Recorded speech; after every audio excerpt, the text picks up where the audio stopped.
A batalha é na mente. A mente é a ferramenta essencial para trazer a realidade do reino para os problemas e crises que as pessoas enfrentam. Deus a criou para ser a guardiã do sobrenatural. Para ter qualquer utilidade para o reino, a nossa mente precisa ser transformada. Encontramos uma pista do que essa palavra significa na transfiguração de Jesus, quando ele falou com Moisés e Elias. A realidade do céu irradiava através de Jesus, e ele brilhava com um resplendor incrível.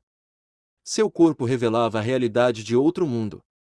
A palavra transfigurado nessa passagem é a mesma palavra que encontramos em Romanos 12, versículo 12. A mente renovada, então, reflete a realidade de outro mundo da mesma maneira que Jesus brilhava com o resplendor do céu. Não se trata apenas dos nossos pensamentos serem diferentes, mas do nosso modo de pensar ser transformado, porque pensamos a partir de uma realidade diferente, do céu para a terra. Essa é a perspectiva transformada. A mente renovada permite que os colaboradores de Jesus provem a vontade de Deus. Provamos a vontade de Deus quando colocamos em ação a realidade do céu. A mente não renovada, por outro lado, gera uma manifestação completamente diferente. Jeremias 33, versículo 3 diz: Invoca-me, e te responderei, anunciar-te-ei coisas grandes e ocultas, que não sabes. A palavra ocultas é uma palavra do Antigo Testamento que é semelhante à palavra do Novo Testamento mistério. É uma imagem de algo que está fora de alcance, algo inatingível, atrás de uma fortificação. Deus escondeu as coisas misteriosas e ocultas para nós e não de nós. Ele já nos designou essa dimensão misteriosa do reino, mas ela não vem simplesmente para qualquer um. Ela vem para aqueles que estão abertos e famintos por ela. Esse poder nos dá acesso a todas as coisas que dizem respeito à vida e ao temor ao Senhor. Esse encontro com Deus não apenas moldará o mundo que o cerca, como moldará o mundo por intermédio de você. As pessoas mais reverenciadas do Antigo Testamento foram os profetas, por causa do espírito de revelação que vinha sobre eles. Os reis os temiam. Eles sabiam que podiam fazer qualquer coisa em segredo e os profetas saberiam. O ateísmo prático. Muitos cristãos na verdade são ateus praticantes que desacreditam em um Deus ativo. Eles não diriam isso assim. Nenhuma doutrina escrita de uma igreja declararia que não existe Deus. Mas os crentes enfrentam situações diariamente nas quais não colocam Deus em cena.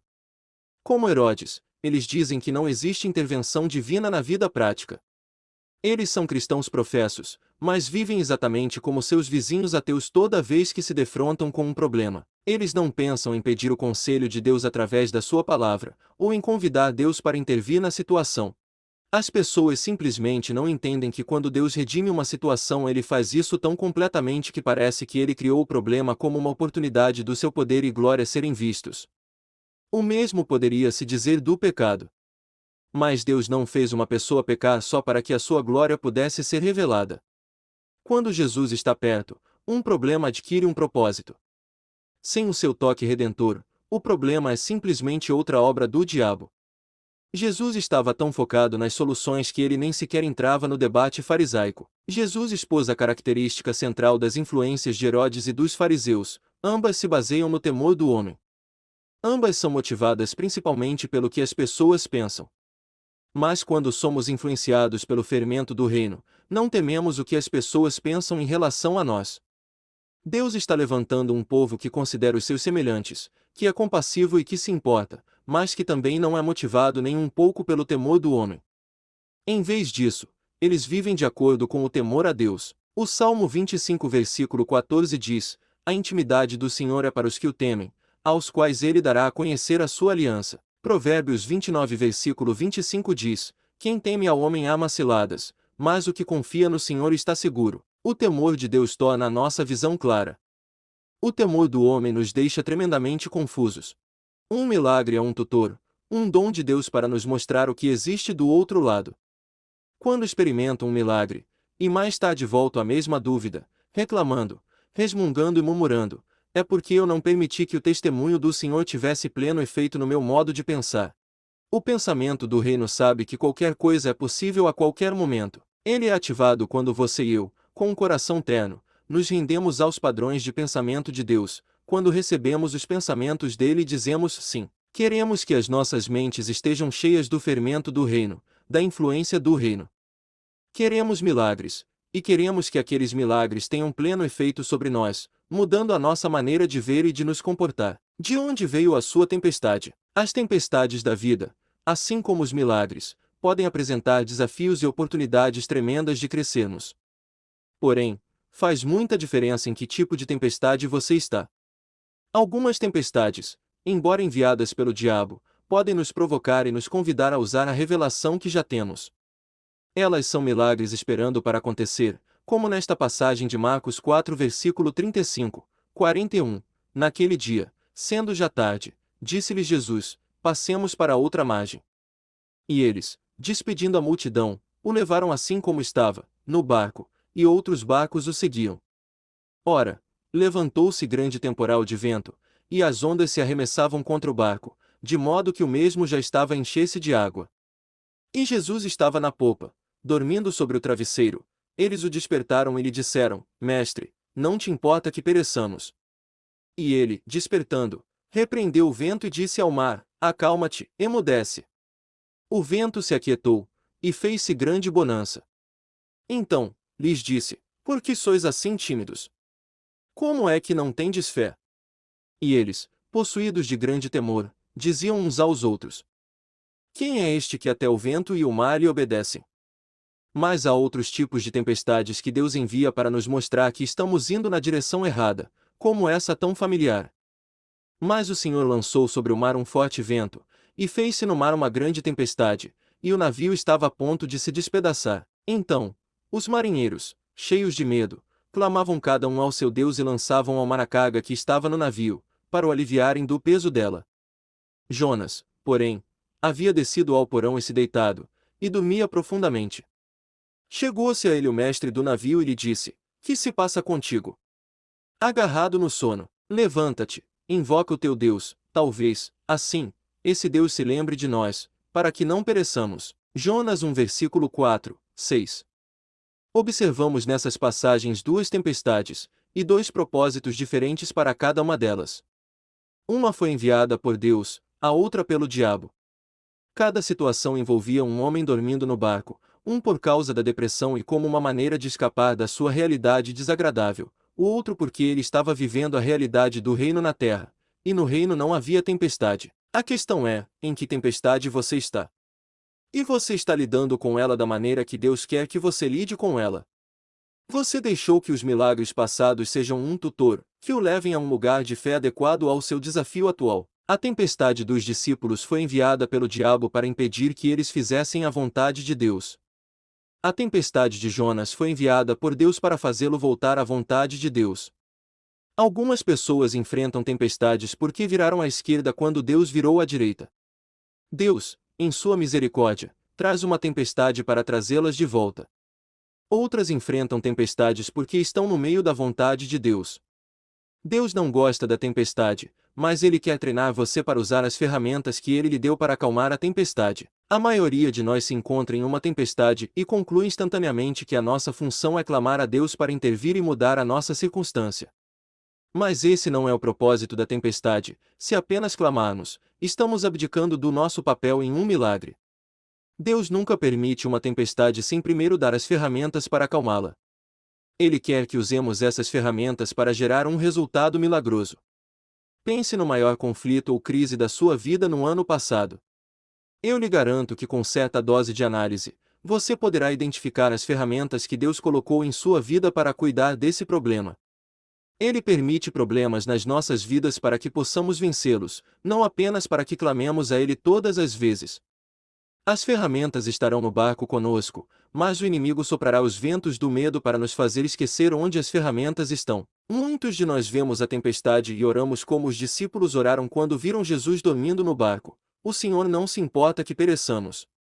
Jesus se levantou e respondeu à oração deles. A maioria de nós se sente bem quando Deus atende às nossas orações. Podemos até aplaudir os discípulos por fazerem a coisa certa nessa circunstância, mas Jesus voltou-se para eles e disse: Como é que não tendes fé? Espere um instante. Eles devem ter pensado: Eu tive fé suficiente para vir falar com o Senhor. E o Senhor fez o que eu pedi. Pensei que eu fosse pago para orar, e o Senhor fosse pago para fazer. Não. É nossa responsabilidade ordenar que aquele obstáculo desapareça. O ministério de grande parte das pessoas envolve tentar fazer Deus consertar problemas na terra quando deveríamos estar ordenando que as tempestades se acalmassem. Deveríamos ver as situações da perspectiva do céu e declarar a palavra do Senhor, e ver o céu invadir a terra. Tenho um tremendo amor e respeito pelo ministério de intercessão, já que sou casado com uma grande intercessora. Mas muitos intercessores gemem e resmungam e choram e ficam deprimidos o tempo todo, e chamam isso de intercessão. Eles nunca chegam a um ponto de fé quando oram. Sei como é isso. Houve períodos em minha vida em que eu orei por muito tempo, muito diligentemente, com muita disciplina, muito impressionado, como se devesse contar as horas. Deus nunca me penalizou por isso porque Ele conhecia a sinceridade do meu coração. Mas, na verdade, do tempo que passei orando, pouco dele foi orando com fé.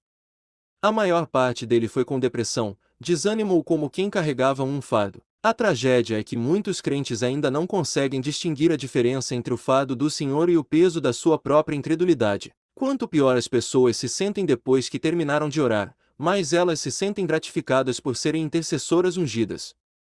Não há problemas em começar por aí, mas faça o que for necessário para chegar a um lugar de fé. Esse tipo de intercessão recalcitrante é o oposto do que Jesus espera de nós quando enfrentamos tempestades.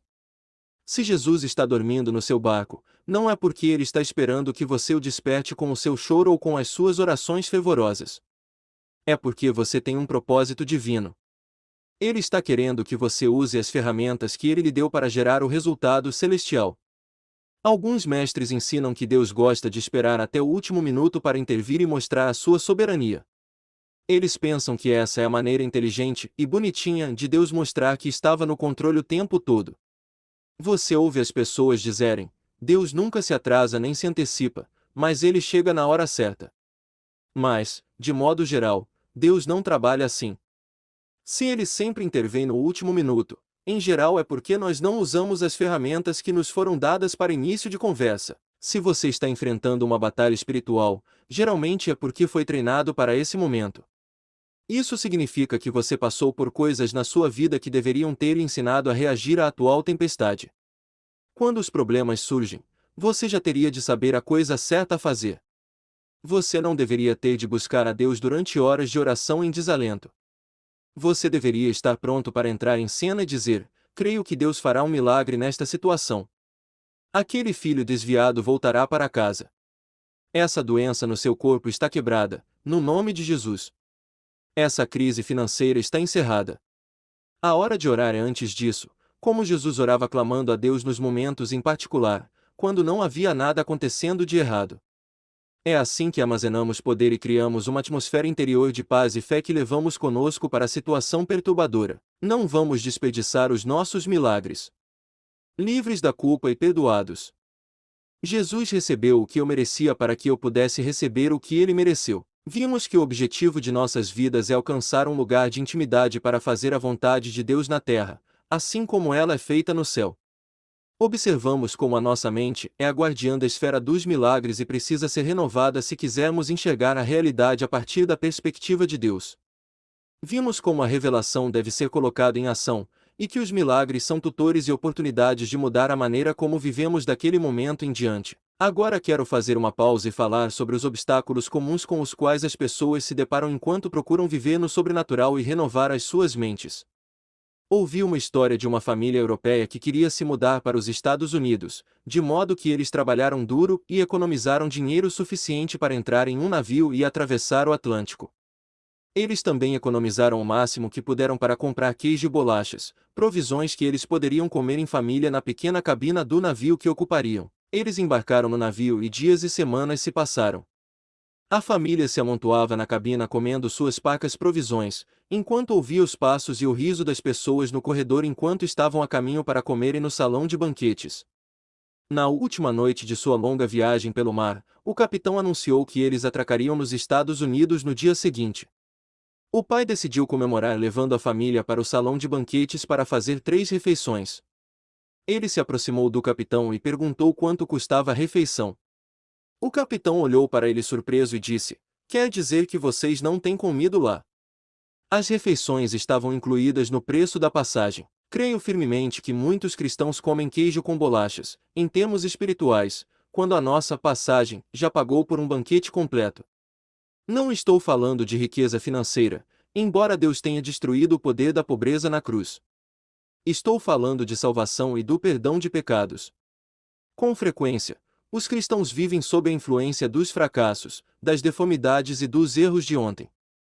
Quando fazemos isso, nós nos distanciamos do estilo de vida cristão normal e vivemos sob a influência de uma mentira. É desnecessário dizer que essa mentira estaciona a renovação das nossas mentes e nos impede de viver na dimensão de milagres diários, que deveria ser normal para todo crente nascido de novo. Porque as pessoas recebem o perdão de Deus, mas vivem constantemente à sombra dos seus erros. Sei por experiência própria que eu costumava viver voluntariamente sob a culpa e a vergonha das más decisões de ontem porque pensava que isso me ajudava a andar em humildade. Eu colocava a minha boca no pó e ficava preso às minhas deficiências. Eu nunca era bom em falar disso com os meus amigos. Em vez disso, eu internalizava as decepções. Mas à medida que me concentrava em meus problemas de caráter, eles cresciam de forma avassaladora. Eu os alimentava com uma mente não renovada, e o poder da concordância vinha sobre o problema e multiplicava seu tamanho aparente. O dano feito às minhas próprias emoções e à minha vida mental foi terrível. Outras pessoas resistem de forma semelhante ao perdão porque não querem ser orgulhosas. Lembrar o quanto elas são ruins faz com que elas se sintam bem, mas na verdade essa é uma forma sutil de orgulho. As pessoas gemem e murmuram: não sou digno. É claro que não somos dignos. É hora de superarmos isso e vivermos a vida cristã mesmo assim. Viver sob a condenação de ontem não nos torna mais humildes. É muito mais difícil receber humildemente o perdão que não merecemos do que andar cheios de falsa humildade, vestidos com a capa da vergonha de ontem. Quando recebemos o perdão gratuito, aquele que o concedeu a nós é honrado. Quando ele é honrado, somos verdadeiramente humilhados. Quando sucumbimos à culpa e à vergonha, cedemos à tentação mais antiga da Bíblia, a tentação de questionar a nossa identidade e a identidade de Deus. A primeira tentação na Bíblia não foi comer do fruto proibido, mas questionar o que Deus falará. A serpente disse: é assim que Deus disse, não comereis de toda a árvore do jardim. Gênesis 3 versículo 1. Quando ela conseguiu que eles duvidassem da integridade e da identidade de Deus, foi fácil seduzi-los a tomar atitudes tolas. Do mesmo modo, antes de o diabo tentar Jesus com qualquer coisa, ele tentou levá-lo a duvidar da sua identidade. Se és filho de Deus, o Mateus 4 versículo 6. Ele queria questionar a identidade de Jesus, então qual é a estratégia do diabo com você e comigo? A mesma, provavelmente. 95% de mais de todo aconselhamento que as igrejas realizam é simplesmente para ajudar as pessoas a pararem de questionar o que Deus disse e a pararem de questionar quem somos em Cristo. Somos o povo a quem Deus ama, o povo a quem Deus perdoa. Somos a casa de Deus, a porta do céu na terra. Quando Moisés perguntou a Deus, então, disse Moisés a Deus: quem sou eu para ir a Faraó e tirar do Egito os filhos de Israel? Êxodo 3 versículo 11. Deus pareceu ignorar a pergunta respondendo: eu serei contigo. Êxodo 3 versículo 12. Mas essa era a resposta. Moisés disse: quem sou eu? Deus disse: você é o homem com quem Deus vai. Quem é você, irmão ou irmã? Você é a pessoa com quem Deus anda. Você está limpo e perdoado. Essa é a sua identidade. Você foi comprado. Deus nunca é honrado quando negamos o que Jesus fez por nós. Ele sofreu para que fossemos livres. Que pai ou mãe tem prazer em ver o seu filho sofrer? Deus também não tem prazer em nos ver sofrer com os efeitos da culpa e da vergonha. Mas costumamos atribuir essa motivação maligna ao Pai. Isso pode ser um choque para você, mas quando Jesus comprou você, Ele comprou o seu problema. Vi o fruto dos meus próprios erros estúpidos ser completamente apagado em algumas ocasiões. Deus pagou a conta e me salvou de uma enrascada. Em outras situações, tive de conviver com o fruto desses erros, enfrentando-os a cada mês quando a conta chegava. Mas mesmo então eu os encarei não como meus problemas para resolver, mas como problemas dele. Como você percebe, a justiça assume uma perspectiva diferente quando você é lavado no sangue de Jesus. Isaías 61 versículo 1 diz que a prisão seria aberta para aqueles que estavam presos. Na verdade, Os prisioneiros geralmente estão na prisão porque fizeram algo errado. Como a justiça bíblica liberta um prisioneiro quando existe um preço a ser pago? Isso depende da sua definição de justiça. Quando você vem para Jesus e se arrepende do que fez, ele almeja a verdadeira justiça, que se dirige não a você, mas ao poder que o influenciou. Isso é tremendo. Talvez você tenha fraudado os impostos, ou criticado um amigo de forma errada, ou tenha feito algo mais horrível que isso. Quando você se arrepende de verdade e é perdoado, você se torna um parceiro do Senhor no tratamento da situação. Você faz tudo o que é possível para reparar o erro, mas não existe mais nenhuma culpa e vergonha. Agora a justiça dele está voltada para os poderes do inferno que o enganaram para que você agisse com ganância, ira ou seja o que for. Você agora está na posição de inspirar pessoas a andarem retamente nessa área. Por quê? Porque você foi mordido uma vez, e a lembrança é real. Vou dizer novamente, quando Jesus comprou você, ele comprou o seu problema. Isso é libertador. A Bíblia nos diz, assim também vós considerai-vos mortos para o pecado, mas vivos para Deus, em Cristo Jesus, Romanos 6 versículo 11.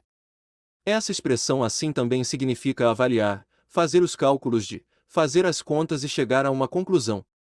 Ou acreditamos que a provisão feita por Jesus foi adequada, ou não acreditamos. Infelizmente, muitos crentes combatem constantemente uma imagem fantasma de si mesmos do passado, sem nenhuma certeza da sua identidade atual em Cristo. O perdão parece uma teoria ou uma verdade não prática. No entanto, ele é a verdade mais prática que existe. Paulo insistiu que tivéssemos isso em mente. Em Romanos 6, ele ilustrou a natureza da vida cristã por meio do batismo nas águas, concluindo no versículo 11. Considerai-vos mortos para o pecado. Você foi lavado no sangue de Jesus. Então precisa pensar em si mesmo como morto para o pecado. Não se trata de uma questão da mente sobre a matéria, mas tem tudo a ver com o poder do pensamento sobrenatural. É despertar para o que foi real e verdadeiro desde o instante em que você encontrou Jesus, como um seguidor de Cristo nascido de novo. Você está morto para o pecado. Paulo escreveu: Como viveremos ainda no pecado, nós os que para ele morremos? Ou, porventura, ignorais que todos nós que fomos batizados em Cristo Jesus fomos batizados na sua morte? Fomos, pois, sepultados com ele na morte pelo batismo, para que, como Cristo foi ressuscitado dentre os mortos pela glória do Pai, assim também andemos nós em novidade de vida. Ora, se já morremos com Cristo, cremos que também com ele viveremos, sabedores de que, havendo Cristo ressuscitado dentre os mortos, já não morre, a morte já não tem domínio sobre ele. Pois, quanto a ter morrido, de uma vez para sempre morreu para o pecado, mas, quanto a viver, vive para Deus. Romanos 6 versículo 2, 10. A morte de Cristo apagou o registro dos nossos pecados. Isso pode parecer ensino da escola primária, mas a maioria das pessoas não vive com o entendimento de que elas são totalmente perdoadas. Elas podem citar o versículo, mas não vivem sob a influência dessa verdade. O sangue de Jesus apagou o poder e o registro do pecado em sua vida. A sua velha natureza está morta. Ela não foi colocada em uma prateleira, ou em um quarto fechado ou aprisionada, ela foi crucificada. Ponto final. Assunto encerrado. Lembre-se de que Jesus dirigiu-se aos crentes como santos.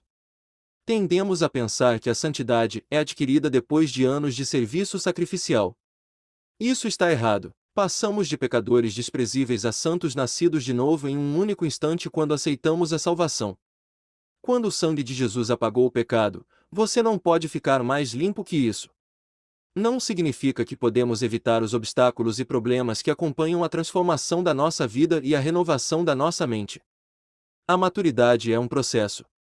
Mas como meu parceiro Chris diz, você não é um pecador, você é um santo. Isso não significa que você não pode pecar, significa apenas que você não é mais um profissional. Essa é a história da sua vida, renovado e perdoado. É difícil, se não impossível, demonstrar a vontade de Deus, na terra assim como no céu, se não pensamos em nós mesmos como verdadeiramente perdoados, e se nos agarramos a uma falsa visão da nossa identidade. Isso efetivamente cancela a maior parte do nosso potencial no ministério. Algumas pessoas reduzem cada dia. Espero que eu sobreviva, em vez de, o que Deus vai fazer hoje através de mim. Você e eu fomos destinados a demonstrar triunfantemente a realidade do Rei e do seu reino, mas muitos de nós reduzimos o nosso objetivo à sobrevivência. Se eu conseguir atravessar este dia sem ficar deprimido, sem ficar desanimado, terei tido êxito, dizemos a nós mesmos. Nosso primeiro pensamento de cada dia deveria ser, em vez disso, a realidade do reino. As suas misericórdias se renovam para mim a cada manhã. Lamentações 3 versículo 23. Amigo, você foi perdoado. Não existe nada que alguém possa fazer para mudar isso. Quando o inimigo faz menção de um pecado do seu passado, ele está falando de algo que não existe. É completamente legal você dizer, eu não fiz isso. A pessoa que fez isso está morta. Esta pessoa aqui nunca fez isso. Ou o sangue de Jesus é completamente eficaz, ou ele não é eficaz em absoluto. E ele não apenas apaga a punição para que quando você morrer não vá para o inferno, mas, do que isso, o sangue de Jesus tem o poder de nos transformar completamente em uma nova criatura em Cristo. Romanos 8 versículo 38, 39 diz: Porque eu estou bem certo de que nem a morte, nem a vida, nem os anjos, nem os principados, nem as coisas do presente, nem do porvir, nem os poderes, nem a altura, nem a profundidade, nem qualquer outra criatura poderá separar-nos do amor de Deus, que está em Cristo Jesus, nosso Senhor. Não existe poder, nem circunstância, nem pessoa, nem realidade demoníaca, nem estratégia do diabo, nada na existência agora mesmo no céu ou na terra que possa separar você do amor de Deus. Mas observe que embora Paulo mencione o presente e o futuro, ele não menciona o passado, porque o passado pode separar você da sua consciência do amor de Deus, se você permitir que ele se torne a sua identidade presente. Lembre-se, Jesus comprou o seu pecado, não para fazer menção dele novamente, mas para destruí-lo para que você não tenha de pensar mais nele. Finalmente, entendi depois de todos esses anos que o segredo de estar sempre encorajado é viver em negação. O inimigo coloca um pedido em minha mesa e eu carimbo, pedido negado sobre ele. Ele me diz que eu sou uma coisa, eu nego essa afirmação e descanso na minha verdadeira identidade em Cristo. A Bíblia diz que se eu andar na luz assim como ele na luz está, tenho comunhão com ele, e o resultado é que o sangue de Jesus me lava continuamente. Ver 1 João 1 versículo 7. Se eu for aberto e honesto, e permanecer corretamente no meu relacionamento com Deus e com as pessoas, o sangue de Jesus me mantém limpo 24 horas por dia, de forma ininterrupta. Pensar em nós mesmos como pecadores desprezíveis, sempre relembrando a coisa ruim que fizemos em algum momento do nosso passado, rouba de nós uma mente renovada e nos impede de entrar na vida sobrenatural normal. Deus nunca é honrado quando relembramos e vivemos sob a influência dos nossos pecados e erros de ontem. Muitas pessoas envelhecem e vivem com muitos remorsos. Eu poderia voltar a esse modo de pensar com muita rapidez, mas agora sei o que é certo. Sei que o jeito certo é abraçar o nosso estado de pessoas perdoadas. Insista na sua identidade nele. Deixe que o seu coração se encha de luz com o entendimento de que as misericórdias do Senhor se renovam para você a cada manhã. Você não apenas será mais feliz, como será muito mais eficaz para o reino. Você poderia refletir sobre isso por algum tempo e deixar que essas ideias encham o seu entendimento. Viva nessa verdade e deixe que ela se multiplique na sua vida ao longo dos próximos dias e semanas. Você verá uma enorme diferença quando começar a viver livre e perdoado, sem nenhuma bagagem para arrastar por aí. As promessas de Deus são como o leme de um navio. Revê-las define a direção para toda a minha vida. E eu estava com meu parceiro de ministério, Mike, no aeroporto de Vancouver, no Canadá, esperando na fila do Starbucks, um de meus locais favoritos. Enquanto eu estava em pé ali, apreciando os aromas, as visões, os sons da cafeteria e a expectativa da minha próxima xícara de café, percebi que Mike estava demorando muito tempo no caixa. Não me ocorreu que algo importante estivesse acontecendo. Eu estava simplesmente ali comprando café enquanto aguardávamos o nosso voo. Então eu o vi segurar a mão da caixa, e eles fecharam os olhos e curvaram a cabeça em oração. Quando eles terminaram, Mike se juntou a mim e me disse que enquanto ele estava fazendo o seu pedido, ele havia visto um espírito de suicídio sobre ela, e começou a ministrar a ela e quebrou esse poder. Ela disse a ele: Deus enviou você aqui hoje. Fui apanhado de surpresa, porque tudo em que eu conseguia pensar era no café. Minha mente havia esquecido momentaneamente as coisas mais importantes na vida. É fácil para nossa mente se desviar para o modo de pensar natural somente, e a nossa fé se esvai tão sutilmente que nem percebemos que isso está acontecendo. Pouco a pouco podemos começar a pensar de forma prática, dependendo da sabedoria natural em vez da realidade do reino. Uma das grandes ferramentas para manter a mentalidade do reino é meditar na palavra de Deus e se lembrar dela, concebendo formas de lembrarmos a nós mesmos as suas promessas feitas a nós, e depois passando essas promessas e lembranças para a geração seguinte de crentes. Sem dar passos práticos para lembrar e meditar na verdade, facilmente esqueceremos o que Deus prometeu. Gradualmente, nos tornaremos pessoas com uma mentalidade terrena, e é isso que precisamos evitar, se quisermos ter êxito em viver a vida cristã normal. A meditação feita corretamente. Nas religiões ocultistas orientais, meditar significa esvaziar a mente.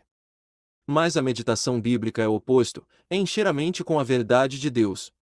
Alguns cristãos não gostam da ideia da meditação porque eles só a viram ser demonstrada de uma forma corrompida por meio de religiões diabólicas.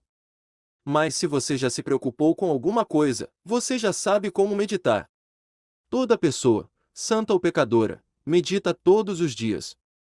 A questão é, em que você está meditando? Digamos que você tenha um problema financeiro.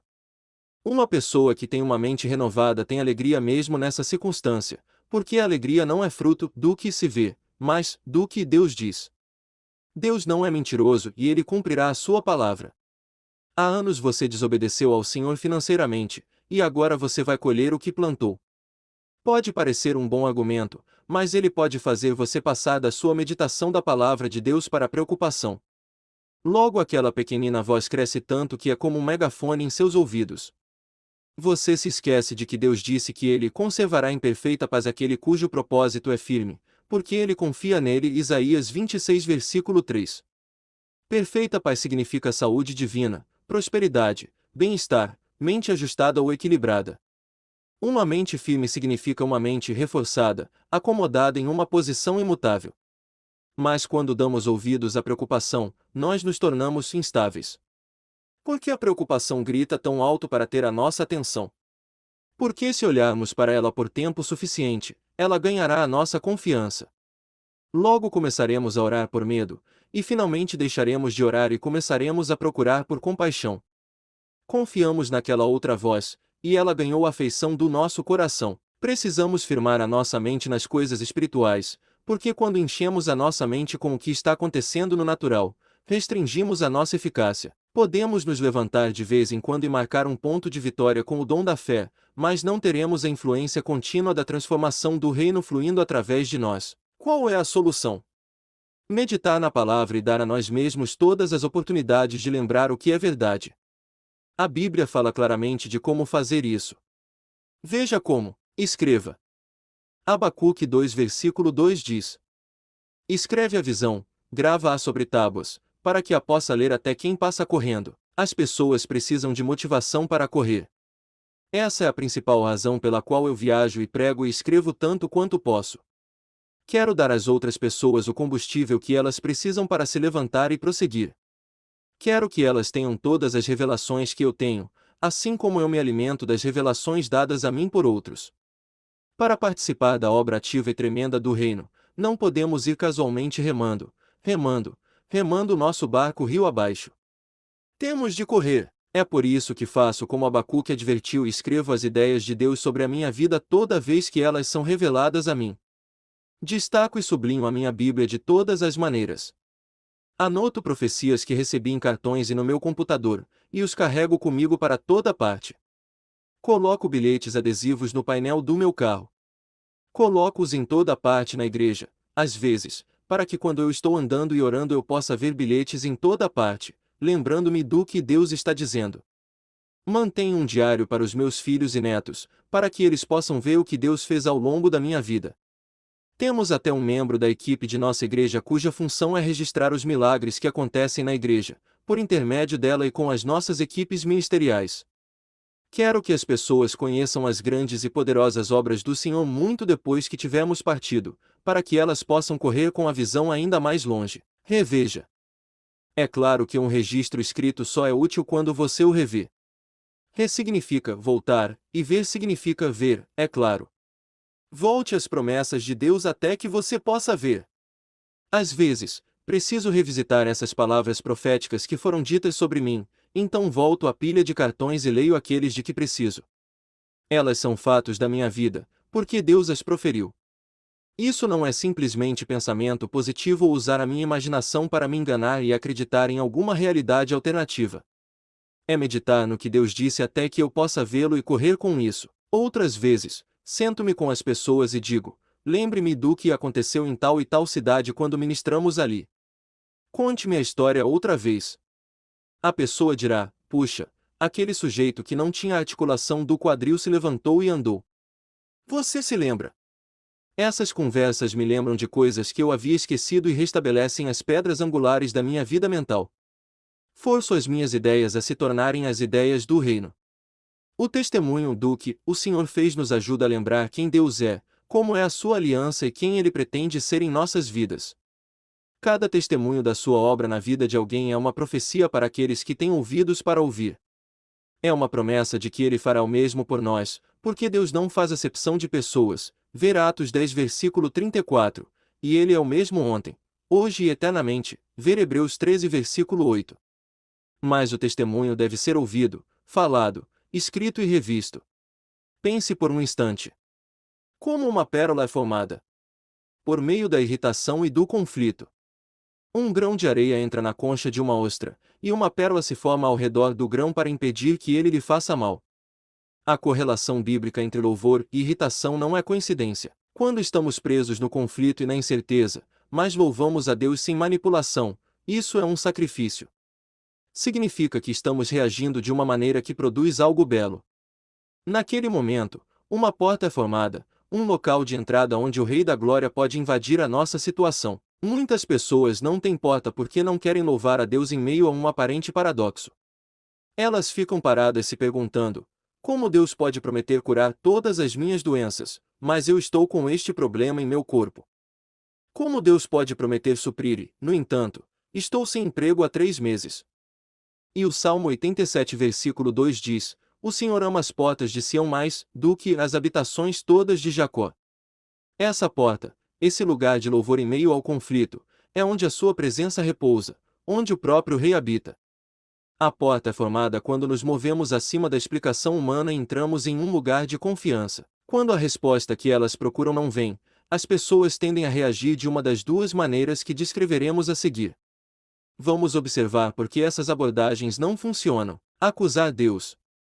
Quando alguns cristãos se encontram em uma situação de incerteza, sem resposta para o problema que os assola, eles mudam a sua visão de Deus e atribuem a ele características de caráter que são totalmente antibíblicas.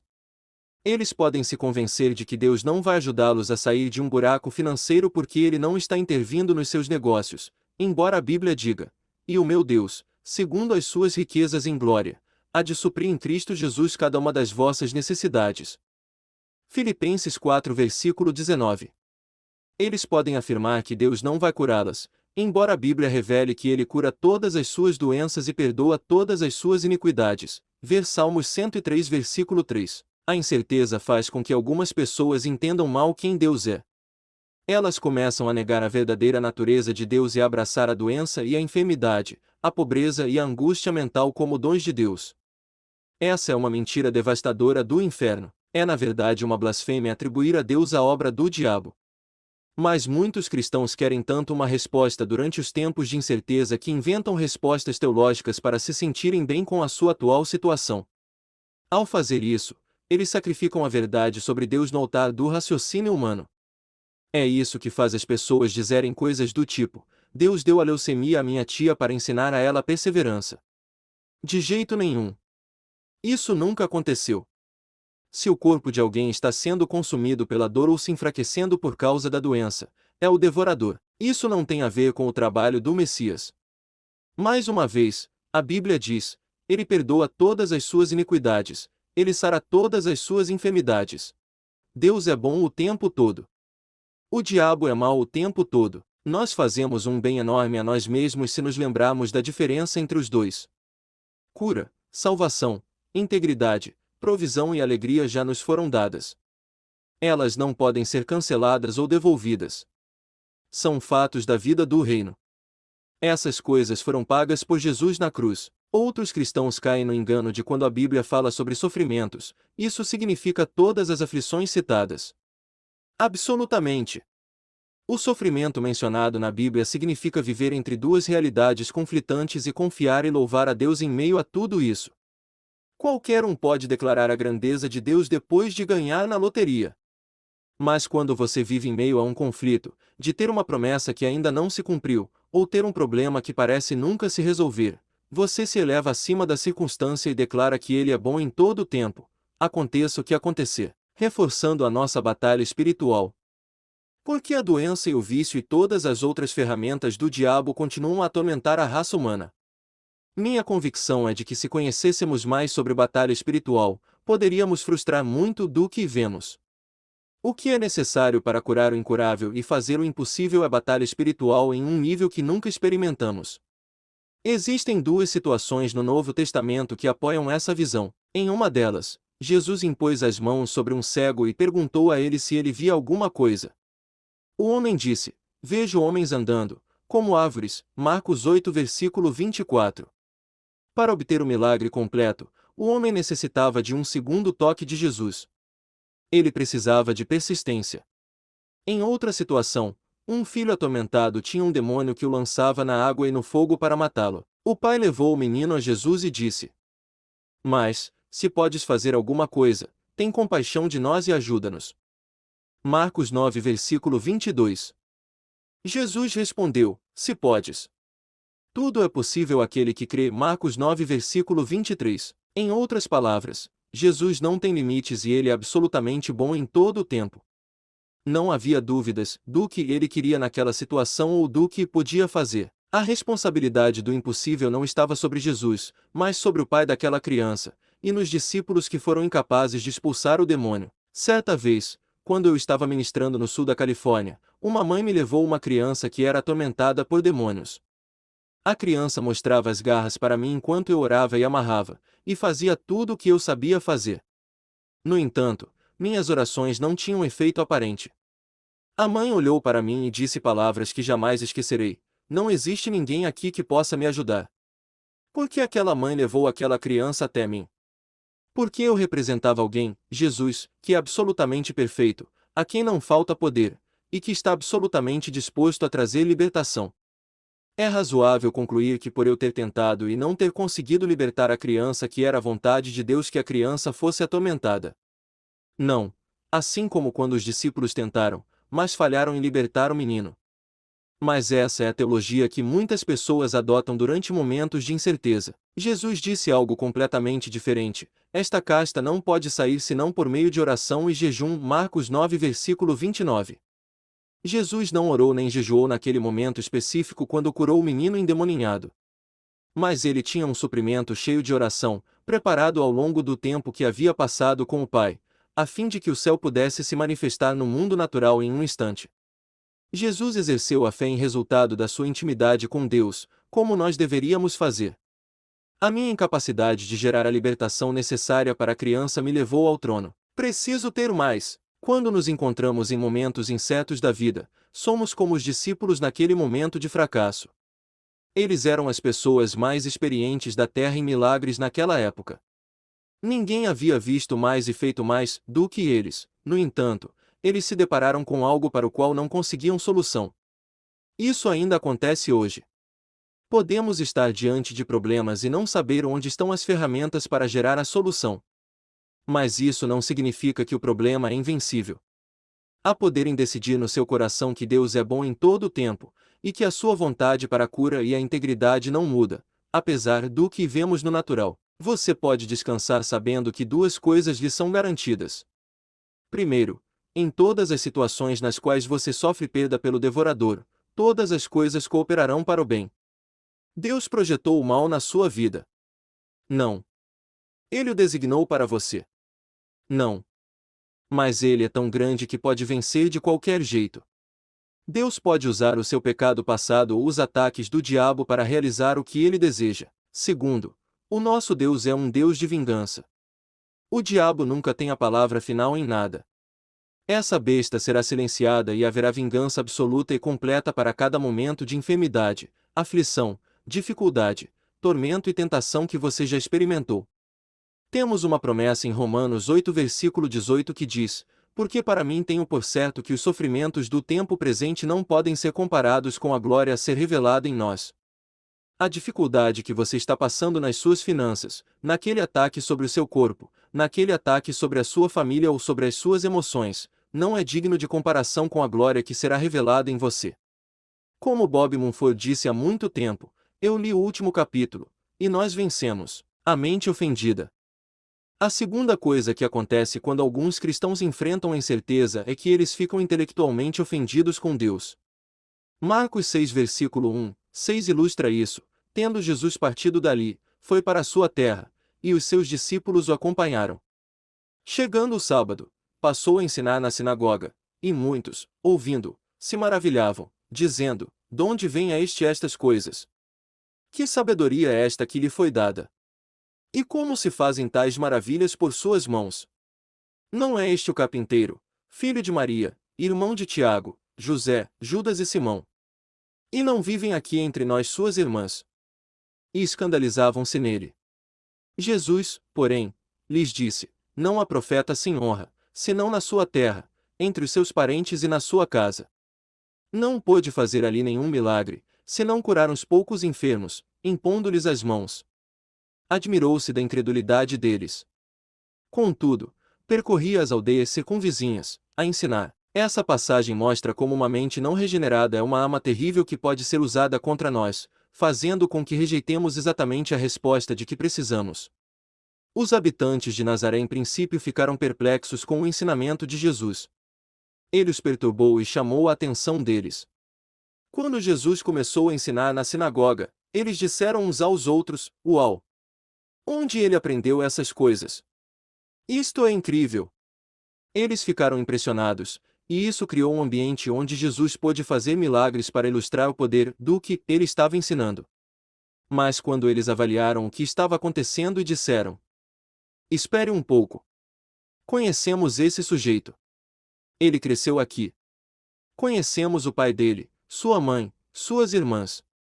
Como ele está fazendo todos esses milagres? A mente dele se ofendeu com Jesus. Esse não é o tipo de ofensa em que alguém magoa você. Trata-se de ofensa intelectual, quando você tem perguntas não respondidas que bloqueiam a sua capacidade de confiar no invisível. Muitas vezes, ouço pessoas dizerem coisas do tipo: eu gostaria de poder acreditar que Deus cura as pessoas hoje, mas minha avó morreu há 2 semanas e oramos por ela e ela não foi curada. Ou, eu gostaria de poder acreditar que Deus me ama, mas acabo de passar por um divórcio terrível e conheço um Deus que não permitiria esse tipo de dor. A dor genuína e profunda separa as pessoas de Deus porque elas têm perguntas, mas não têm respostas. As perguntas são permitidas no reino, mas a falta de respostas não deve interromper a comunhão do nosso coração com Deus. Se exigirmos respostas de Deus, então estamos andando no espírito da ofensa. Oséias 6 versículo 3 diz: prossigamos em conhecer ao Senhor. Essa palavra prossigamos pode ser traduzida como caçar. Essa é uma imagem de como devemos buscar apaixonadamente o Senhor, apesar de não entendê-lo completamente ou de não entender completamente os seus caminhos. A resposta está sempre do outro lado da nossa ofensa. Podemos tomar o controle da nossa mente e das nossas emoções para que elas voltem a se alinhar com a realidade. Quando você estiver em um momento de dúvida, e isso acontecerá em algum momento, lembre-se de que você pode criar uma porta de louvor elevando o seu coração e a sua voz a Deus. Busque a comunhão com Deus com persistência, embora a sua incerteza pareça profunda e interminável, e nenhuma resposta tenha se materializado. O sofrimento durará apenas um momento no plano de Deus para a sua vida. Seja grato pela oportunidade de perseverar. E acredite que dias melhores virão. Capítulo 9. Aprendendo com o seu corpo. O corpo humano foi projetado para viver na glória de Deus, feito para reconhecer Deus. Minha esposa, Benny, e eu estávamos adorando um domingo de manhã em nossa igreja quando uma mulher veio à frente e começou a adorar diante de nós. Geralmente há muito movimento na frente do santuário, com danças e bandeiras, então eu não achei aquilo inusitado. Mas depois ela começou a fazer coisas que me pareceram estranhas. Quando eu digo estranhas, você precisa entender que eu tenho uma tolerância bastante alta para o que se poderia considerar um comportamento esquisito na adoração. As pessoas literalmente já deram cambalhotas na minha frente adorando diante de Deus, e isso não me incomodou nem um pouco. Alguns já usaram pintura de guerra e camuflagem para ir à igreja, e uma mulher usou um vestido de noiva com botas de combate como uma declaração profética sobre o reino. Para nós, isso é algo normal na igreja. Mas os movimentos daquela mulher em particular não pareciam fluir com o Espírito Santo, então procurei discernir o que estava acontecendo no meu homem espiritual, o local onde fica o indicador que lhe diz que alguma coisa não está certa. Em geral, esse dom funciona bem para mim, mas dessa vez era como se o Senhor tivesse esticado a mão para dentro do meu coração e o desligado. Eu não sentia nada, nem bom nem ruim. Eu não estava recebendo sinalização espiritual alguma sobre o que estava acontecendo diante de mim, mas algo inusitado aconteceu. Percebi uma mudança na temperatura do ar que me cercava. Ficou frio ali onde eu estava em pé, provavelmente 10 graus mais frio do que em todas as outras partes. Lembrei-me de que meu irmão, que também é um pastor, havia encontrado um demônio em seu gabinete. O gabinete dele ficava em uma fileira de gabinetes e todos faziam parte do mesmo sistema de aquecimento. Mas depois desse encontro, o gabinete dele permaneceu frio por 1 hora. As pessoas, sem saber o que acontecerá com ele antes, entravam no gabinete dele e diziam: "Uau, está gelado aqui." Com isso em mente, investiguei um pouco mais. Caminhei até outra parte do santuário e ali estava quente. Voltei ao meu assento e ele estava frio. Eu tinha uma forte desconfiança de que o diabo estava operando. Fui até a nossa dançarina principal e pedi a ela baixinho para adorar diante do Senhor com danças no palco porque precisávamos quebrar alguma coisa na dimensão espiritual. Ela se levantou e começou a dançar e, no instante em que ela se moveu pela plataforma, a mulher diante de mim desabou, como se fosse um boneco, e as suas cordas tivessem sido cortadas. Ben inclinou-se para a frente e orou por ela. Discernimos uma sinceridade real, um coração que era reto, mas ela precisava de libertação e salvação. Isso se transformou em uma história maravilhosa, mas quero atrair a sua atenção para o fato de que sinalizações na esfera física, nesse caso, o ar mais frio que o normal, ajudaram a levar ao rompimento de uma barreira espiritual. A situação continha indicadores físicos de realidades espirituais. Apresentai os vossos corpos. Mencionei brevemente neste livro que a mente é altamente subestimada nos círculos carismáticos pentecostais. O mesmo acontece com o corpo físico. Muitos veem o corpo como maligno em si, algo a ser ignorado, colocado de lado, tolerado, mas nunca realmente usado para os propósitos do reino. Mas Deus projetou o corpo humano para ser mais do que uma tenda na qual você habita. Ele é um instrumento de Deus que reconhece a sua presença e discerne o que está acontecendo na dimensão do reino. Romanos 12 versículo 1, 2 diz: Rogo-vos, pois, irmãos, pelas misericórdias de Deus, que apresenteis o vosso corpo por sacrifício vivo, santo e agradável a Deus, que é o vosso culto racional. E não vos conformeis com este século, mas transformai-vos pela renovação da vossa mente, para que experimenteis qual seja a boa, agradável e perfeita vontade de Deus. Vamos dar um passo adiante. Hebreus 5 versículo 14 diz que uma marca da maturidade é ter os sentidos treinados para discernir o bem e o mal. O tato, o olfato, a visão, a audição e o paladar podem ser treinados para nos ajudar no processo de discernimento. Podemos não apenas reconhecer a presença de Deus com o nosso corpo, mas esses sinais físicos deveriam nos ajudar a discernir o bem e o mal. Naquele domingo de manhã durante a adoração, meu espírito não estava me dizendo nada sobre a mulher que estava diante de mim, mas a temperatura do ar me transmitiu a mensagem. Infelizmente, a maioria dos cristãos não presta atenção alguma ao que acontece a eles fisicamente quando Deus aparece. Eles estão focados unicamente no lado intelectual ou emocional das coisas. Eles ignoram um dos sistemas que Deus nos deu para percebermos o que está acontecendo na dimensão do reino. Tenho novidades para você. O primeiro idioma de Deus não é o português. Ele se comunica conosco de várias maneiras, pelas impressões do coração, através de imagens mentais, de sentimentos, de emoções e de sensações físicas.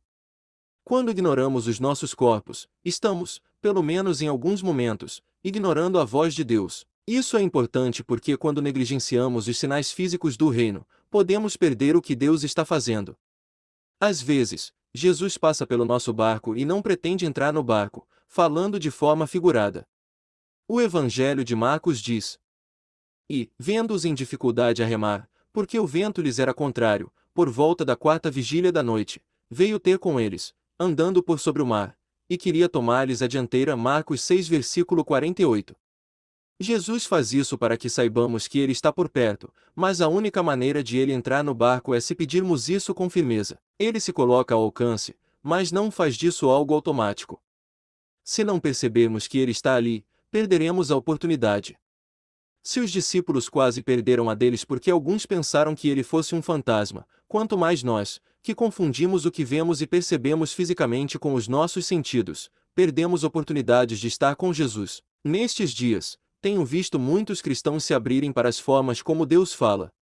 Eles estão percebendo o que ele está fazendo, chamando por ele para que ele entre no barco. Eles estão entrando na aventura que diz: quero que todas as partes do meu ser sejam utilizadas por Deus, para que eu possa ser útil em todas as situações. Um dia será normal para todos os cristãos discernirem o reino com os seus 5 sentidos. Mas para chegar lá, temos de treinar os nossos sentidos. O que você sente? Os pilotos, quando estão aprendendo a voar, testam a si mesmos em simuladores de voo com a cabina pressurizada como se estivessem a 12.000 metros de altura. O instrutor começa a retirar o oxigênio gradualmente para que o piloto em treinamento possa reconhecer e observar o que acontece com o seu corpo quando o avião está perdendo oxigênio. Cada corpo reage de modo diferente. Para algumas pessoas, os pelos dos braços ficam sensíveis. Para outras, os ouvidos unem. Para outras, os músculos das pernas doem. O importante é se familiarizar com a maneira como seu próprio corpo reage para que, se as máscaras de oxigênio não caírem adequadamente, eles possam reconhecer por meio dos sinais físicos que estão perdendo oxigênio. Como você reage quando Deus entra no lugar de uma forma especial? Como você manifesta a presença de Deus? Como você sente ou percebe Deus quando ele está se movendo ao seu redor? Você precisa saber a resposta para essas perguntas para viver plenamente a vida cristã normal. Sonhando com Deus. A rendição absoluta à vontade de Deus é a única maneira de o crente viver. Mas algo estranho acontece quando essa pessoa entra na intimidade da amizade com Deus. Deus passa a se interessar pelos nossos desejos. E no fim das contas, Ele quer que as nossas mentes sejam renovadas para que a nossa vontade possa ser feita. A esta altura, espero que esteja claro que a vida cristã normal é uma parceria entre Deus e cada um de nós, praticada na vida diária à medida que nos tornamos a porta do céu, liberando a manifestação da realidade de Deus para aqueles que nos cercam. Paulo nos chamou de cooperadores com Cristo, ver 2 Coríntios 6 versículo 1, e é isso que somos, parceiros na obra do céu nesta esfera terrestre. Mas muitos cristãos têm uma perspectiva unidimensional dessa ideia de cooperação. Eles pensam que ela é um intercâmbio robótico entre eles e Deus em que a vontade deles é reduzida a zero e a sua vontade sobrepõe completamente os desejos e pensamentos deles. Eles se veem como seres que agem por controle remoto, totalmente sob a direção de um Deus que se assenta no céu e opera os controles principais. Mas isso é exatamente o contrário do que a Bíblia diz. Na verdade, nossas ideias, desejos e sonhos têm uma influência monumental sobre a maneira como Deus executa o seu plano neste mundo. Somos colaboradores, o que significa que separados de Cristo a nossa obra não é completa, e ao mesmo tempo, incrivelmente, a obra dele na terra não é completa sem nós. Na criação, Deus deixou Adão nomear a todos os animais, ver Gênesis 2 versículo 19. Os nomes naquele tempo eram mais do que apenas rótulos bonitinhos dados para distinguir as criaturas. Os nomes eram designados de acordo com o caráter.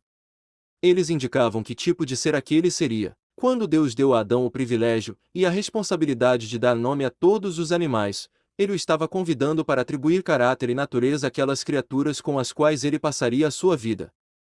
Deus criou tudo. Adão acrescentou a sua expressão criativa dando aos animais certas naturezas. Isso é cooperação. Outro exemplo está na vida de Moisés. Ele teve um dos relacionamentos mais íntimos com Deus de toda a Bíblia. Ele conheceu Deus face a face, e até boca a boca, dizem alguns. Como esse relacionamento funcionava? Uma vez Deus disse a Moisés: Vai, desce, porque o teu povo, que fizeste sair do Egito, se corrompeu e depressa se desviou do caminho que lhe havia ordenado, fez para si um bezerro fundido, e o adorou, e lhe sacrificou, e diz: São estes, ó Israel, os teus deuses, que te tiraram da terra do Egito. Disse mais o Senhor a Moisés: Tenho visto este povo, e eis que é povo de dura cerviz. Agora, pois, deixa-me, para que se acenda contra eles o meu furor, e eu os consuma, e de ti farei uma grande nação. Moisés respondeu: Por que se acende, Senhor, a tua ira contra o teu povo, que tiraste da terra do Egito com grande fortaleza e poderosa mão? Por que hão de dizer os egípcios: Com maus intentos os tirou, para matá-los nos montes e para consumi-los da face da terra? Torna-te do furor da tua ira, e arrepende-te deste mal contra o teu povo. Lembra-te de Abraão, de Isaque e de Israel, teus servos, aos quais por ti mesmo tens jurado e lhes disseste: Multiplicarei a vossa descendência como as estrelas do céu, e toda esta terra de que tenho falado, dá-la-ei à vossa descendência, para que a possuam por herança eternamente. Êxodo 32 versículo 11, 13. No Evangelho de João, Jesus afirmou que temos esse tipo de relacionamento com Deus. Já não vos chamo servos, porque o servo não sabe o que faz o seu senhor, mas tenho-vos chamado amigos, porque tudo quanto ouvi de meu Pai vos tenho dado a conhecer. João 15 versículo 15. Se me pedirdes alguma coisa em meu nome, eu o farei. João 14 versículo 14. Se permanecerdes em mim, e as minhas palavras permanecerem em vós, pedireis o que quiserdes, e vos será feito. João 15 versículo 7. Servos não são cooperadores, amigos sim. Há grandes diferenças entre a mentalidade de cada um. Um servo é voltado para a tarefa, querendo saber exatamente o que é exigido para que ele possa fazê-lo. Mas um servo não conhece o negócio do mestre por dentro. Não temos servos hoje, de modo que é difícil para nós entendermos, mas imagine que você tivesse pessoas vivendo na sua casa que o servissem e executassem a sua vontade. Um servo saberia certas coisas sobre você, como os seus hobbies, se você gosta de ir a jogos de futebol ou pescar, o que você gosta como jantar, a que horas você quer o café da manhã. Mas um servo não compartilharia momentos pessoais com você. Ele não consolaria você nos seus momentos de tristeza, você não convidaria os servos para entrarem e discutirem problemas familiares ou decisões maiores de negócios, ou até menores. Mas Deus nos elevou de servos a amigos. Ele nos convida a um relacionamento que vai além das interações empregador-empregado. Ele está disposto a permitir que nós o envolvamos, para mudar a mente dele, para direcionar as suas ideias, para compartilhar da sua obra criativa progressiva. Deus não tem falta de ideias. Mas Ele gosta da nossa participação. Quando você se torna amigo de Deus, não perde a humildade e a obediência de um servo, mas sua perspectiva sobre o relacionamento muda. Há um ponto em nosso relacionamento com Deus onde a obediência não é mais a questão primordial. Isso também pode parecer blasfêmia, mas é uma verdade profunda que Deus quer revelar mais amplamente à Igreja. Existem níveis de relacionamento com Deus que muitos de nós não concebemos ou experimentamos, e até que o façamos, a nossa cooperação com Ele será mais limitada do que o necessário. O sonho de Davi. Um dos exemplos mais extraordinários de cooperação foi a ideia do rei Davi de um templo. O capítulo 8 de 1 Reis relata a construção do Templo de Salomão, um dos eventos mais significativos da Bíblia. Na dedicação do templo, Salomão disse: Bendito seja o Senhor, o Deus de Israel, que falou pessoalmente a Davi, meu pai, e pelo seu poder o cumpriu, dizendo: Desde o dia em que tirei Israel, o meu povo, do Egito, não escolhi cidade alguma de todas as tribos de Israel, para edificar uma casa a fim de ali estabelecer o meu nome, porém escolhi a Davi para chefe do meu povo de Israel. Também Davi, meu pai, propusera em seu coração o edificar uma casa ao nome do Senhor, o Deus de Israel. 1 Reis 8 versículo 15, 17. Deus disse: Eu não escolhi uma cidade, eu escolhi um homem, e o templo estava no coração do homem. É como se ele estivesse dizendo: o templo não foi ideia minha. Davi foi ideia minha. Incrível! A criatividade de Davi e os desejos dele escreveram a história porque Deus os abraçou. Isso é absolutamente estranho para a maior parte do nosso modo de pensar. Esperamos por instruções e nos esforçamos para suprimir as nossas próprias ideias. Pensamos que qualquer coisa que façamos para Deus deve fluir diretamente do trono e ser executada ao pé da letra, como se saindo de um livreto de instruções celestial. A abordagem de Deus é diferente. Ele se fez vulnerável aos desejos do seu povo. A história se desenrola de acordo com o que nós fazemos, com o que nós oramos, com o que não fazemos e com o que não oramos. Ele nos deu os princípios do reino que definem os nossos parâmetros. Então ele disse: sonhadores, venham! Vamos sonhar juntos e escrever a história humana. A cooperação é um imenso aspecto do ministério que muitos de nós simplesmente não entendemos, porque a verdadeira amizade com Deus é estranha para nós. A maior parte do mal-entendido ocorre porque não sabemos quais dos nossos desejos vêm de Deus, e quais são carnais.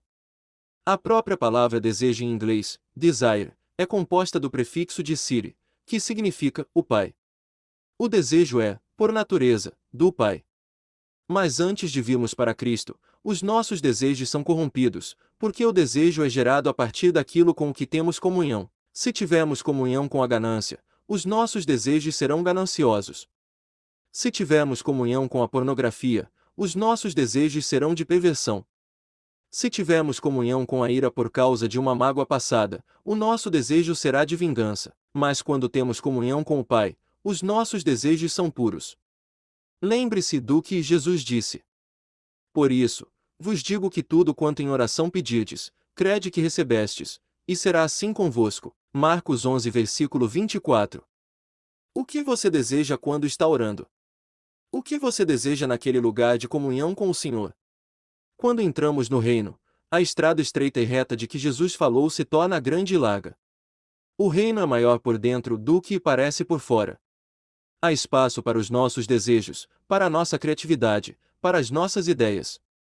Não pensamos ou sonhamos independentemente de Deus, mas por causa dele. Ele essencialmente disse: vou-lhes dar uma grande ideia, e quero que ela molde cada sopro de vida em vocês, cada parte do ministério, cada oração.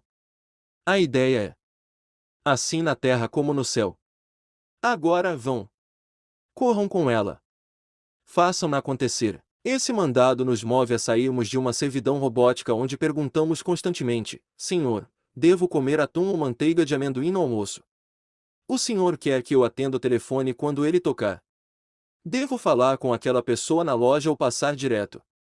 Essa é uma forma de dependência que nem sempre agrada a Deus. Em vez disso, Deus confia no coração de um homem que está envolvido na sua amizade com ele. À medida que temos intimidade com ele, o que acontece passa a ser resultado dos nossos desejos e não apenas de recebermos ordens específicas do céu. Deus começa a se alimentar dos nossos desejos e vontade assim como ele se alimentou do desejo de Davi. O templo não parece sequer ideia de Deus, mas foi bom ele tê-lo colocado no seu livro e ter feito dele uma grande parte da sua obra no planeta. Ele fará o mesmo com as suas ideias e desejos. Do mesmo modo, a Bíblia diz que Jesus só fazia o que ele via o seu Pai fazer, ver João 5 versículo 19. Durante a maior parte da minha vida eu entendi que isso significava que quando Jesus colocou lama no olho do cego, foi porque ele viu o Pai fazer isso primeiro no Espírito. Eu ainda creio nisso, mas também penso que Jesus estava dizendo muito mais. Creio que ele estava nos dizendo: eu vejo o que move o Pai, e permito que aquilo que o move determine o meu rumo. Como pastor, sei como é ver os sonhos de outras pessoas florescerem sob o ministério em minha igreja.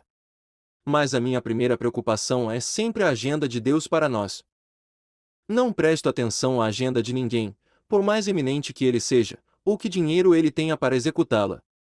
Sou imune às agendas dos outros até que eles renunciem a elas e tomem a minha agenda, que Deus me deu para a nossa igreja. Então, e só então, as agendas deles se tornam importantes para mim. Os desejos deles adquirem vida em minha mente quando eles as compartilham comigo. Creio que é assim que o Pai trabalha. Quando ele vê você e eu nos rendermos à agenda dele, ele de repente passa a estar interessado em ouvir o que temos a dizer. A nossa rendição o torna vulnerável aos nossos sonhos. Passa a haver um efeito de cooperação. Como acontece com qualquer esforço de cooperação, o trabalho que fazemos com Deus leva a nossa marca e a dele. Minha esposa deu à luz nossos 3 filhos, e eles levam as minhas características e as dela. De modo que quando cooperamos com Deus, o resultado se parece com ele conosco. Por exemplo, cada um dos 4 evangelhos representa a mesma mensagem, no entanto, cada um é único e distinto, porque cada um dos autores era único e distinto. Até os atuais derramamentos e avivamentos que estão ocorrendo em todo o mundo têm manifestações completamente diferentes, porém o mesmo Espírito, porque eles fluem através de pessoas com dons, personalidades, relacionamentos e ambientes culturais diferentes. Cooperação não tem a ver com conseguir o que queremos de Deus. Ele não é um mensageiro cósmico para executar todos os desejos que temos. E ele também não carimba todos os sonhos que levamos a ele. Mas se Deus cancela um dos nossos sonhos, é apenas porque ele tem um melhor em mente. E ele prefere ouvir você sonhar a ver você se acovardar diante dele perguntando qual é a sua tarefa seguinte. Criatividade abundante. Sonhar com Deus desvenda reservatórios profundos de criatividade em cada pessoa, em diferentes áreas de dons e talentos. Mas em muitos setores da igreja, a criatividade está confinada porque as pessoas temem os seus desejos e sonhos. A religião, cruel e monótona, reprime o impulso criativo que Deus colocou dentro de cada pessoa. Cada um de nós tem o direito e a responsabilidade de se expressar criativamente na área da vida que nos interesse, seja ela qual for. No entanto, muitos de nós temos o terrível hábito de fazer as coisas da maneira como sempre fizemos, por razões de medo e segurança. Somos descendentes do Criador, mas nos apegamos aos métodos velhos e desgastados. Pedimos a Deus para fazer coisas novas através de nós, mas esperamos que Ele as faça de uma maneira familiar. Muitos cristãos oram, e quando a mente deles divaga, eles pensam que é o diabo que os está distraindo.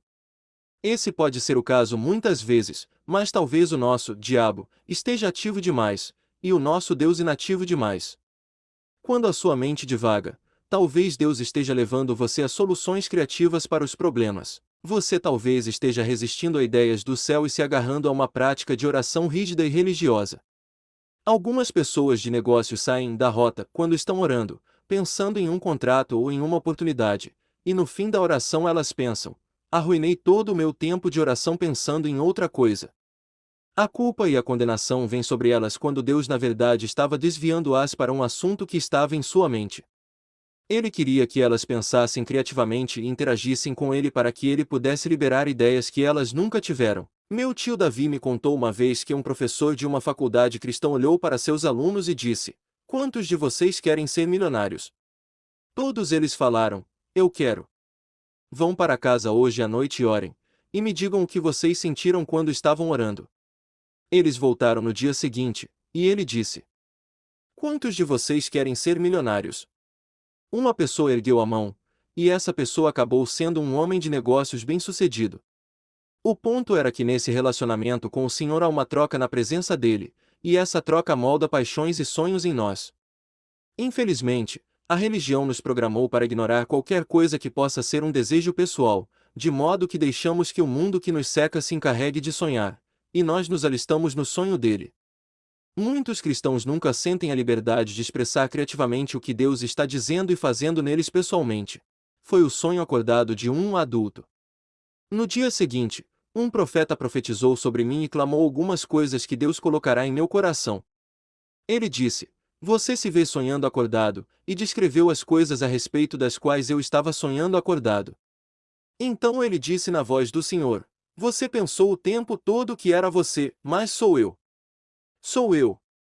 Eu estava fazendo isso, eu estava no meio daquele sonho, era eu quem estava provocando aquilo dentro de você." Sonhar acordado pode envolver todo tipo de ideias novas e criativas. Deus deposita pensamentos originais e formas de expressão que nunca tivemos. Como é ter o Deus cujos pensamentos são tão altos quanto os céus falando dentro dos nossos pensamentos? Isso já aconteceu na sua vida. Li certa vez que toda criança de 4 anos de idade é um artista. Então elas vão para a escola e aprendem certos padrões para a arte, de modo que nem toda criança permanece sendo um artista.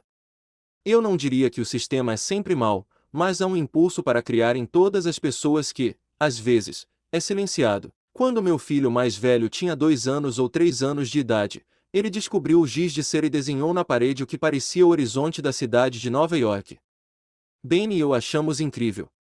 É claro que não queríamos que ele desenhasse nas paredes novamente, mas quando recebemos convidados em nossa casa, dissemos: "Venham ver o que nosso filho fez." Ele desenhou a cidade de Nova York na parede. Mais tarde, quando ele tinha cerca de 10 anos, Ele estava reclamando das aulas de inglês. Papai, onde é que eu vou usar isto? Ele disse. Ouviu falar sem parar sobre o quanto o inglês era monótono, e finalmente eu falei, talvez você devesse prestar uma atenção especial às aulas de inglês. Você poderia ser uma daquelas pessoas que Deus usa para escrever livros e você vai precisar aprender essas coisas. Ele ficou com um olhar distante e de repente as aulas de inglês adquiriram uma importância totalmente nova para ele. Invenções geniais. Um homem estava andando pela estrada muito tempo antes de existir a eletricidade por corrente alternada. Nessa época, era necessário ter um transformador a certa quantidade de metros da fonte de energia até onde ela seria utilizada. Aquele homem deixou sua mente divagar sobre o problema, e dentro de 10 minutos, Deus fez o download no cérebro dele de todo o conceito da eletricidade por corrente alternada, que permite que a eletricidade viaje por centenas de quilômetros sem tantos transformadores. Essa ideia iluminou cidades inteiras de costa a costa. Os sonhos acordados daquele homem revolucionaram o mundo. É sobre isso que a Bíblia fala em Filipenses 4 versículo 19 quando diz, de acordo com as suas riquezas em glória em Cristo Jesus. Perguntaram a um rabino judeu sobre essa frase e ele falou, significa que Deus, da sua dimensão de glória e domínio, liberará para o seu povo ideias, conceitos, coisas criativas e invenções geniais que farão com que uma tremenda provisão venha até eles. Deus não olha para a crise da AIDS e pensa, eis algo em que nunca pensei. Que pena que ninguém jamais descobrirá uma resposta para esse problema. Ele não se aflige com a ecologia ou com a fome ou com qualquer problema que o mundo enfrenta. Mas até que os cristãos decidam cooperar com Deus em uma criatividade jamais ouvida e em sonhos remotos, não mudaremos a sociedade e o mundo. Não podemos depender de Deus para fazer tudo. Não podemos exigir que Ele apareça com todas as soluções, precisamos cooperar com Ele. Em minha experiência pessoal, quanto mais eu entro em um lugar de intimidade com o Senhor, mais Ele abençoa o trabalho das minhas mãos com criatividade e novas ideias. Esse é o desejo de Deus para todas as pessoas. Preste atenção aos pensamentos do reino. Não falo da voz trovejante no céu, mas das ideias frescas que galopam pela sua cabeça ao longo do dia. É totalmente possível que elas sejam enviadas a você por Deus. Algumas pessoas de negócios andam por um terreno baldio e veem um prédio construído ali, mas não percebem que Deus está falando com elas, atraindo-as a pensar criativamente. Alguns músicos ficam com uma melodia original na cabeça, mas não a desenvolvem. Se prestarmos atenção, pegaremos as ideias de Deus. Como você vê, a igreja não irá transformar as cidades por meio de reuniões contínuas de avivamento, mas permitindo que a criatividade e o poder do reino fluam para as comunidades. Como seria ter ideias que podem transformar uma região atingida pela pobreza em um centro empresarial próspero? Ou que erradicam uma doença específica? Ou capazes de transformar totalmente as mentes das pessoas por meio de um filme, de um livro ou de um CD de música? Por que você acha que tem havido um ataque tão grande contra os artistas na igreja? Por que o inimigo quer nos separar da força criativa que pensa fora da caixa? Essas ideias podem mudar o mundo. A árvore da vida. Os seus desejos, longe de serem maus, destinam-se a torná-lo forte e saudável em todas as áreas da vida. A Bíblia chama a realização dos seus desejos de árvore da vida. Provérbios 13 versículo 12 diz, a esperança que se adia faz adoecer o coração, mas o desejo cumprido é árvore de vida. E Provérbios 13 versículo 19 diz, o desejo que se cumpre agrada a alma, mas apartar-se do mal é abominável para os insensatos. Quando os seus desejos se cumprem, eles se tornam uma árvore de vida para você. A árvore da vida fornece força emocional contínua, força financeira contínua, sabedoria contínua, e uma mente que fica à vontade. Esse é o desejo de Deus para você e para todo crente. A árvore da vida é mencionada em 3 livros da Bíblia. Primeiro em Gênesis, no centro do jardim juntamente com a árvore do conhecimento do bem e do mal, ver Gênesis 2 versículo 9. Quando Adão e Eva comeram do fruto proibido, um anjo bloqueou o caminho para a árvore da vida. Não foi uma punição, a árvore da vida dava eternidade ao que quer que ela tocasse. Em outras palavras, se o homem pecador tivesse comido da árvore da vida, a humanidade teria ficado permanentemente presa a um estado pecaminoso. A árvore da vida é mencionada novamente no livro de Apocalipse 22 versículo 2, com uma grande imagem profética dos crentes comendo do seu fruto. Esse momento está no futuro, e assim a árvore da vida em Apocalipse nos diz o que virá. Mas a árvore da vida também se encontra em Provérbios, como acabamos de ler. A árvore da vida em Provérbios nos diz o que pode acontecer no presente. Podemos comer do fruto dessa árvore em nossa vida diária. Deus colocou figuradamente essa árvore ao nosso alcance, e cada mordida do seu fruto libera em nós força e coragem eterna, um senso de destino e propósito. De onde se origina essa árvore? Da realização dos nossos desejos individuais, únicos, dados por Deus. O desejo faz parte do sistema de Deus, da sua economia. Ele nos atrai a uma amizade íntima com Ele, e depois responde aos nossos desejos e orações, e os atende. Quando Ele o faz, isso libera a coragem da eternidade dentro de nós. Quando os nossos desejos não se realizam, nossos corpos e espíritos sofrem juntos. Uma das causas da doença e da enfermidade é uma decepção que nunca é tratada de forma redentora. As pessoas passam por uma circunstância decepcionante e nunca vão diante de Deus para que Ele cure as mágoas que elas derramam de suas almas. O corpo físico inevitavelmente reflete o que está se passando. Certa vez, ministrei a uma mulher com doença de Crohn, seu cólon estava se dissolvendo havia 7 anos. Perguntei a ela se tinha problemas com a vergonha.